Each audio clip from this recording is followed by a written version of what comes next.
Hello மக்களே, இன்றைக்கி ரொம்ப ஈஸியான இளநீர் ஜெல்லி வந்து எப்படி செய்கிறது அப்படின்னு சொல்லிட்டு பார்க்கலாம் வாங்க.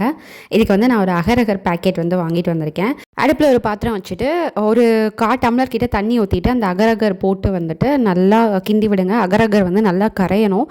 ஒரு 5 மினிட்ஸ்லேயே வந்துட்டு உங்களுக்கு எல்லா அகரகரும் வந்துட்டு கரைஞ்சிரும். இந்த அகரகர் கரைஞ்சதுக்கப்புறமா ஒரு 7 டேபிள் ஸ்பூன் வந்துட்டு சுகர் போட்டு அதையும் நல்லா கரைச்சி விட்டுருங்க. அதுக்கப்புறமா ஒரு இளநீ தண்ணி வந்து எடுத்து வச்சுருக்கேன், ஒரு இளநியோட தண்ணி அதை வந்து ஆட் பண்ணிடலாம். இதை வந்துட்டு கொதிக்கலாம் விட வேணாம். இளநீ வந்து அதோட சூடு ஏறினா மட்டும் போதும். இறக்கிடுங்க.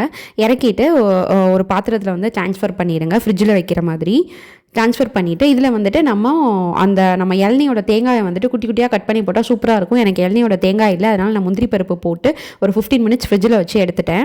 ஃப்ரிட்ஜில் வச்சுட்டு எடுத்திங்கன்னா சூப்பரான இளநீர் ஜெல்லி வந்துட்டு ரெடி ஆயிடுச்சு. இது குழந்தைங்களுக்குலாம் ரொம்ப பிடிக்கும்.